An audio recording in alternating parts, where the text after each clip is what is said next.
Pacelli on WICC 600. And once again, if you just heard the top of the hour newscast here on WICC, we'll keep you updated top and bottom of the hour 24 hours a day right here at WICC 600 and WICC600.com. You heard the unfolding controversy regarding Jeffrey Epstein, who has been a bad guy for a real long time. This is not a last minute thing here. Jeff Epstein was brought up on charges years ago. He's a registered sex offender, and now he's facing new charges. People say there are ties to him and former President Bill Clinton and possibly President Trump, although President Trump says, listen, he kicked the guy out of his Mar-a-Lago estate, so that's neither here nor there right now. But we're hearing the phrase of sex trafficking, and you would think that, well, that doesn't happen around in the U.S. We're not some third world backward country. Well, we are. Happens around the U.S., happens here in Connecticut, too. Our next guest, founder of the Innocent Lives Foundation, a nonprofit organization working closely with law enforcement to bring sex predators to justice. He's going to give us a closer look here at the prevalence of this whole sex trafficking thing. We welcome to Connecticut today, Chris Hadnagy. Chris, Paul here in Bridgeport. How are you, sir? I'm good. Thank you for having me on the show. Well, Chris, you're seeing this unfold now, and what's your overall reaction to this? Does this not surprise you? Sadly, it doesn't. Not nowadays. All over the world, sex trafficking is a massive problem. I just read a report recently that as of last year, it's a $99 billion industry per year, sex trafficking is. Now that to me, and I knew about Jeff Epstein. I had been following his case for years. I thought maybe he got a sweetheart deal, but I wasn't in the court. I don't know what happened in Florida several years ago. But to hear you say that, Chris, at $99 billion is mind-boggling. I don't know where to start on this. First of all, how closely do you follow this at your organization, and how close of a pulse do you folks have on this as to what's actually going on? Well, our organization's mission is to uncover those who use the internet to traffic children, to produce child pornography or any type of child abuse material, and then try to hide using the open or the dark web. So our mission is to uncover those people, hand them over to law enforcement so they can be dealt with appropriately. So we're following it really closely. I mean, we're seeing an estimated 24.9 million people per year are victims of sex trafficking globally.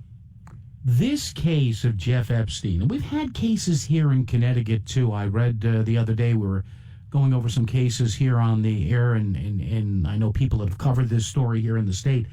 Are a lot of the victims here, Chris, not only here in Connecticut but worldwide, and the victims we're seeing now, and at least in the prior cases with Jeff Epstein, are these wayward girls and boys? Are they runaways? Are they drug addicts, alcoholics? Where do these victims come from?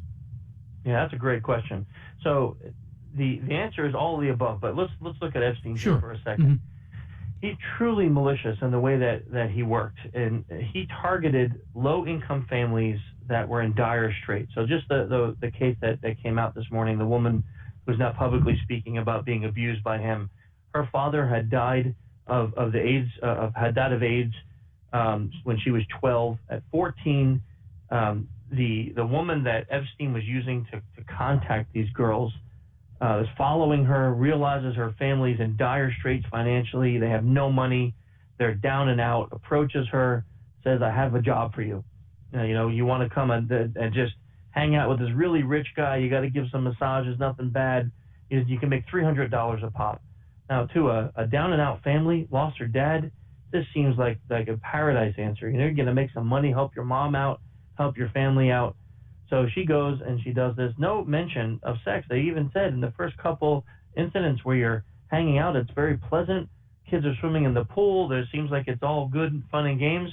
And it's not till after you're there a couple times that he started to now suggest clothes coming off, to suggest other sexual activity occurring. And that ended with that poor woman being raped when she was 14 years old by him. So he targeted people who needed the money so bad that they may put aside safety precautions just to be able to make that little bit of money. Chris Hadnagy is the guest. We're talking about human trafficking. We're hearing about it top of the hour and bottom of the hour news here on WICC. He is and founder of the Innocent Lives Foundation. Chris, you brought up something interesting. Although Jeff Epstein is the fulcrum of this case, I did read stories. In fact, I read a couple of months ago over dinner I was having one night, and the fact that he's got people working for him. He's got at least one or two women who have been instrumental in snaring these young people. Yeah, this is a common practice that we see with people who we call groomers. So they groom young people. They do this. One of the ways that we see this commonly nowadays is done online in either chat rooms or gaming systems where a lot of these teens hang out, or these young people hang out. They're on there talking about their problems, their lives, things that are going on, and these groomers will come in and identify with them. They'll be part of their groups. And Epstein case, he used someone who wouldn't have been as alarming. So another woman who would maybe seem a little bit softer, a little bit more approachable when she came up to these girls, and wouldn't have been as scary as a guy coming up and saying, "Hey, do you want to come over to my house?" It was very manipulative in the way it was done to appear that it would have been safer. Yeah, I remember that in now reading that, hearkening back to what I read, I remember a couple of victims saying the woman he used, and I can see her face, but I forgot her name, they commented about how she seemed, actually concerned about their situation. And they all say, or a lot of the victims say, it was comforting in a weird way to hear that from someone. Sure. I mean, just think about the case this morning. I mean, like we said before, her father passed away. Her family was probably overburdened with medical bills. She had, her mom was struggling. Her family was struggling. Financial situation is not good, and now you have someone who comes up and appears to really care for you. Maybe the first person in a couple years. She's being bullied at school. She's not being treated well, and now this person comes up and just says, "Look, I see you're struggling. I want to help you out. I was in your shoes before. I got this pay for massage deal. A lot of young girls come and make great money. You want to come over and just check the place out?" She comes over and sees people swimming, people laughing, there's food, it's a big mansion, it's the lifestyle of the rich and famous.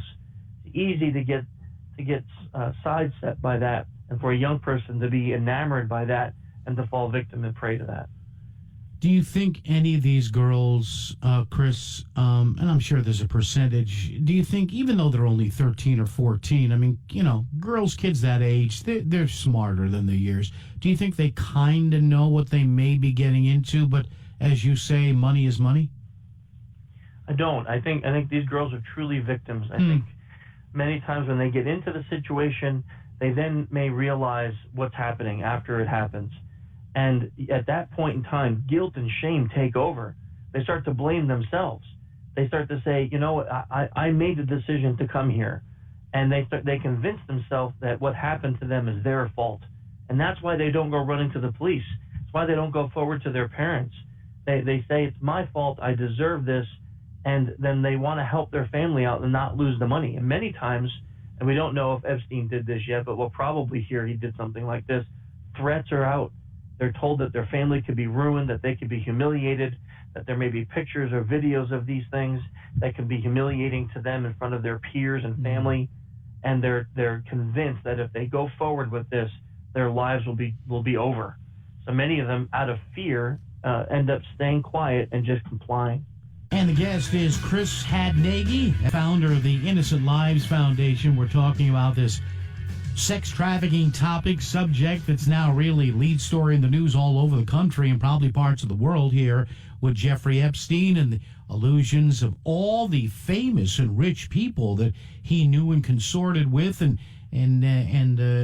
Chris, rather, it's really interesting. I mean, nobody's been able to make any connection yet, but if you step aside of the kind of looking down the nose at former President Clinton here, who knew Jeff Epstein, Donald Trump, Alan Dershowitz has been, implicated here, of course, innocent until proven guilty. They say that this Epstein thing could possibly, Chris, really implicate a whole lot of people. It's mind-boggling to me.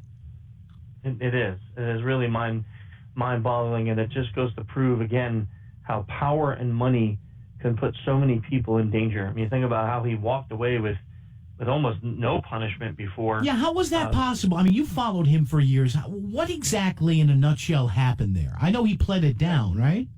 Yeah, when you have the kind of money that he has, and the kind of power that he has, it's easy to find lawyers that could just bring up enough reasonable doubt without the proof, without the guaranteed proof, to have a judge say, without that proof, I really can't convict. And that is money and power. It's when you don't have your state-appointed attorney, but when you have an attorney that costs more than most of us make in a year, and that he can afford that, and he was able to get that kind of a verdict because of that. This also, Chris, when you look at this, I mean, you and I as adults, we say, okay, adult women and men in prostitution. Yeah, we get that. If you're an adult, it's the oldest, the old joke or the old saying, oldest job in the world's oldest profession. But the fact that this involves kids and minors, particularly gut-wrenching, and it almost looks to me like on some level, Chris, there's a cult-like behavior going on here. Any parallels to that or not? Well, I don't know if I go as far as cult, but sex trafficking is very, very. Maybe you could compare it to some of the mentality, right? Yeah. Sex traffickers, they communicate in secretive ways through either chat groups or online or dark web forums. They were using for many years. They were using services like Backpage or other types of forums online to trade their messages in order to traffic. They use networks like Epstein does, having other people go out and do his dirty work in order to get these girls into his locations. They cover their tracks so well. And again, the hard part for this is going to be to find the smoking gun, to find the proof that's going to be able to put him into prison. How do they cover their? How does a guy like Epstein allegedly, or some of these other people, how do they cover those tracks, Chris? Well, if all you have is a bunch of people standing up and saying, "Hey, this happened to me, this happened to me," again, he's got high-powered lawyers that can bring in reasonable doubt. And where's the proof? Is there video proof? Are there any DNA samples? Is there anything else that can bring in proof that he has done the things that he's being accused of saying, that he's being accused of doing? And if there is no proof, then it would be easier for a lawyer to get him off on this case and to say, well, we have no proof that he actually did these things. These are just the words of some girls that may have been influenced by media. And you could see a lawyer actually painting that kind of a picture if they can't find the proof. As we speak right now, and I know you may have given a couple of these numbers before when we started, but just in case people are catching up with us now, as we speak right now, Chris, what is your best guesstimate as to, I don't know, how many people in America may be taking advantage of this, or how many young American girls might be tied up in this at this point? Well, according to the UN, 51% of trafficking victims are women, and 20% are girls, which means underage females, right? So that means 71% of all trafficking victims are female. 71%. If we just think about that for a second. When we talk about, I think the statistic I was reading recently was in 2017, and this is from the U.S. State Department. They were saying there's 14,890 something trafficking prosecutions in the country, but only 9,000 convictions. So you're seeing that people are walking from these because of this lack of proof. Where yet we said before, there's a $99 billion industry globally with almost 25 million people being trafficked around the globe. So the amount of people and business that this is, with the amount of convictions, the number's staggering. You consult on this sort of stuff. How successful is the Bureau at getting after these people, and are they getting better, or are there some hurdles that are besides the legal hotshot lawyer hurdle? Are there other hurdles that are just tough to get over? Well, I consult with all law enforcement agencies, so it's not just one agency that I consult with, but I work with local and federal law enforcement agencies. And the way that we work with them is when we uncover someone who is acting as a child trafficker or a child abuser, we then determine based on our experience if it's a federal case or a local case, and we hand that off to the appropriate law enforcement so they can take charge of it. Now, do you sniff around? Do you get tips, or do you sniff around for these people?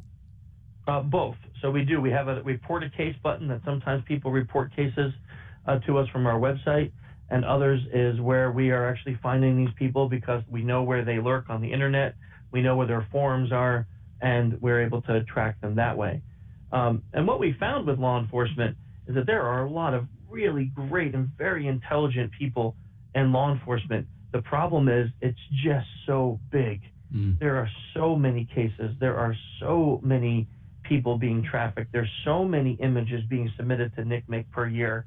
There's not enough agents, both locally and federally, to go around to handle all the caseload that's there, which is a sad problem to have. The website, innocentlivesfoundation.org. Type it out, all words combined, all one word, innocentlivesfoundation.org. Chris, final question. I know this might be tough for you to answer, but as you watch the Epstein case from afar, any guess as to how this might play out, or is this going to be a battle of attorneys again versus prosecutors? Well, I don't have any predictions. My hope is that now that there's enough people coming forward that they can build a case that can finally put him into prison, and they can find the proof to prove that he's guilty of the crimes that he's being accused of. Of course, we don't want anyone innocent to ever go to prison, so I want the judicial system to work the way it was designed, which is to find the proper proof to show that he is guilty of these crimes, and then for the proper punishment to be applied regardless of how expensive his lawyers are. So that's our hope, is that when those things do happen, that he will be prosecuted as a criminal as he is, regardless of the amount of money that he has. Chris, thank you. We appreciate it. Chris Hadnagy, law enforcement consultant, founder of the Innocent Lives Foundation. Chris, thanks and good luck, and we'll be in touch. Thank you. Thanks, Chris. Appreciate it there. InnocentLivesFoundation.org.